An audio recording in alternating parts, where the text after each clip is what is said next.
Hello friends, வணக்கம். லைஃப்ல என்ன கிடைச்சாலும் சில நேரங்கள்ல அந்த மன நிறைவு அப்படின்ற ஒரு விஷயம் இருக்கிறது இல்ல. சில பேர் எப்படி புலம்புவாங்க அப்படின்னா, உழைச்சிக்கிட்டே இருக்கேன் இந்த வாழ்க்கையில. ஆனாலும் அதே மாதிரியே என் லைஃப் போயிட்டு இருக்கு. எந்த முன்னேற்றமும் கிடையாது அப்படின்னு. சில பேர் லைஃப்ல எந்த எட்ஜுக்கு வளர்ந்தா கூட இன்னும் எனக்கு வளரணும், இது பத்தல அப்படின்ற ஒரு மனநிறைவு இல்லாம இருக்கிறது.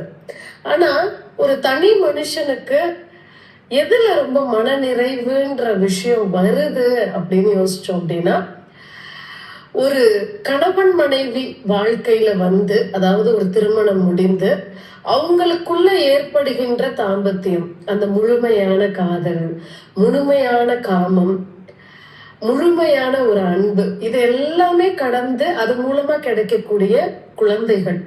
அந்த குழந்தைகள் வளர்ப்பு நல்லா வளர்த்து அவங்க திரும்ப நமக்கு பிளஸ் பண்ற மாதிரியான, நம்மளை பார்த்துக்க மாதிரியான நல்ல பிள்ளைகளா வளர்ந்து ஒரு குடும்பம் நல்லா இருக்கும் பொழுதுதான் அந்த மன நிறைவு அப்படின்ற ஒரு விஷயம் ஒரு மனுஷனுக்கு இயல்பா கிடைக்குது.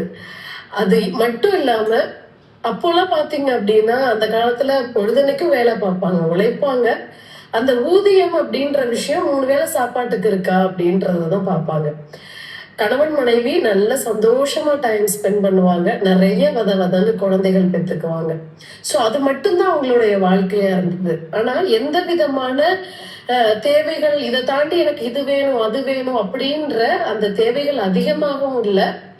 ஒரு கணவன் மனைவிக்குள்ள என்ன எட்ஜுக்கு ஒரு சந்தோஷத்தை அனுபவிக்கணுமோ அது மட்டுமே தான் அவங்களுடைய மன நிறைவா இருந்தது. அதன் மூலமா வரக்கூடிய குழந்தை, குடும்பம் அப்படின்றதுதான் அவங்களுடைய மன நிறைவா இருந்தது. ஆனா இன்னைக்கு நம்ம எல்லாருக்குமே மனநிறைவு அப்படின்ற ஒரு விஷயத்தை அடைய முடியாததுக்கு காரணம் அவசரமான ஒரு வாழ்க்கை முறை. அந்த அவசரமான வாழ்க்கை முறையில என்னதான் ஒரு திருமணம் அப்படின்னு நம்ம பண்ணாலும், குடும்ப வாழ்க்கையில ஈடுபட்டாலும், அந்த தாம்பத்தியம்ன்றது வந்து அவசியமான ஒன்று அப்படின்றது மாதிரி ஏதோ கடமைக்கு ஒரு குடும்பம் ஆயிட்டு ஒரு குழந்தைகள் பெத்துக்கணும், ஏதோ கணவன் மனைவி அந்த தாம்பத்தியத்துக்கான டைமை ஒதுக்குறதுன்றதுமே ஒரு சம்பிரதாயம் மாதிரி, ஒரு ஃபார்மல் மாதிரி தான் ஆயிட்டு ஒழிஞ்சு, அதுதான் ஒரு மிகப்பெரிய மனநிறைவை ஒரு தனி மனிதனுக்கு கொடுக்குது அப்படின்ற அறியாமையில தான் இன்னைக்கு இருக்கிற ஜென்ரேஷன் இருக்காங்க. அதனாலதான் கணவன் மனைவி பிரச்சனைகளும் அதிகமா வருது, டிவோர்ஸும் அதிகமா நடக்குது. ஸோ இங்க ஒவ்வொரு மனிதனுமே புரிஞ்சுக்க கூடியது, உங்களுடைய மொத்த